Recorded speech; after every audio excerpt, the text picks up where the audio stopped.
दुनिया भर के बाजारों और आम जनता को महंगाई का एक और बड़ा झटका लगने वाला है। अमेरिकी राष्ट्रपति डोनाल्ड ट्रंप ने एक ऐसा हैरान करने वाला फरमान सुनाया है जिसने मिडिल ईस्ट से लेकर आपके रसोई घर तक हड़कंप मचा दिया है। गैस सिलेंडर, पेट्रोल, डीजल और रोजमर्रा की हर चीज की कीमतों पर यह हमला हुआ है।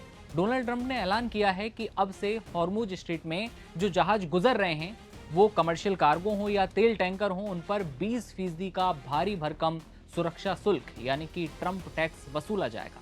इतना ही नहीं, ट्रंप ने खुद को दुनिया के सबसे संवेदनशील समुद्री रास्ते का नया रखवाला यानी कि guardian of the Hormuz strait घोषित कर दिया है। अमेरिकी राष्ट्रपति डोनाल्ड ट्रंप ने कहा कि हॉर्मुज स्ट्रेट खुला है और ये ईरान के बिना भी खुला रहेगा।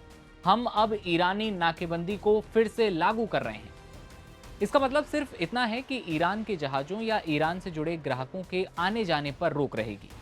बाकी सभी देशों के लिए इस समुद्री मार्ग का इस्तेमाल निष्पक्ष और खुला रहेगा। लेकिन ईरान ने दुनिया के चौधरी की चेतावनी का फिर मजाक उड़ाया। ईरान के विदेश मंत्री अब्बास अरागची ने ट्रंप की प्लानिंग पर तंज कसते हुए कहा कि 20% तो बहुत ज्यादा है साहब। उन्होंने ईरान को हॉर्मुज जलडमरू मध्य का संरक्षक बताते हुए कहा कि तेहरान कम और उचित फीस लेगा। एक्स पर अरागची ने कहा कि अमेरिकी राष्ट्रपति बिल्कुल सही कह रहे हैं। जो कोई भी हॉर्मुज से कमर्शियल जहाजों के सुरक्षित और सकुशल गुजरने की सुविधा देता है, उसे इस सेवा के लिए मुआवजा मिलना चाहिए। ईरान के विदेश मंत्री ने कहा कि ईरान हमेशा से हॉर्मुज का संरक्षक रहा और हमेशा रहेगा। 20% तो निश्चित रूप से बहुत ज्यादा है। ईरान उचित दर रखेंगे, यानी कि ईरान अमेरिका को चिढ़ा रहा है कि हॉर्मुज के असली रखवाले ट्रंप नहीं, ईरानी फोर्स यानी कि IRGC है। इसके पहले सोमवार को अमेरिकी राष्ट्रपति डोनाल्ड ट्रंप ने हॉर्मुज स्ट्रेट से गुजरने वाले जहाजों पर यह 20% वाला शुल्क लगाने की बात कही थी। उन्होंने अमेरिका को हॉर्मुज स्ट्रेट का संरक्षक बताया था। इस लड़ाई के बीच अब सबसे बड़ा सवाल यह भी कि जिसका जवाब जो है क्लियर नहीं कि हॉर्मुज खुला है या नहीं। हॉर्मुज पर कंट्रोल आखिर किसका है?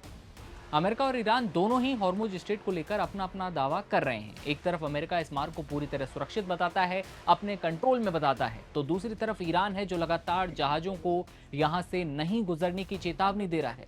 ईरान ने हाल ही में 2 UAE के टैंकरों पर हमला किया था, जिसमें एक भारतीय की दर्दनाक मौत भी हुई, तो वहीं 6 क्रू मेंबर्स बुरी तरह से घायल हैं। ईरान की तरफ से फिलहाल के लिए हॉर्मुज का रास्ता बंद होने का दावा किया जा रहा है। फिलहाल हॉर्मुज का किंग कौन?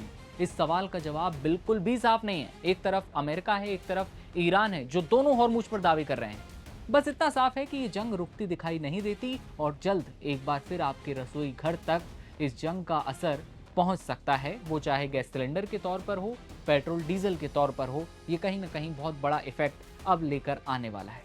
जैसे इस पर कोई बड़ी खबर आएगी, अपडेट आता है, आप तक पहुंचाएंगे। आप देखते रहिए नवभारत टाइम्स। नमस्ते।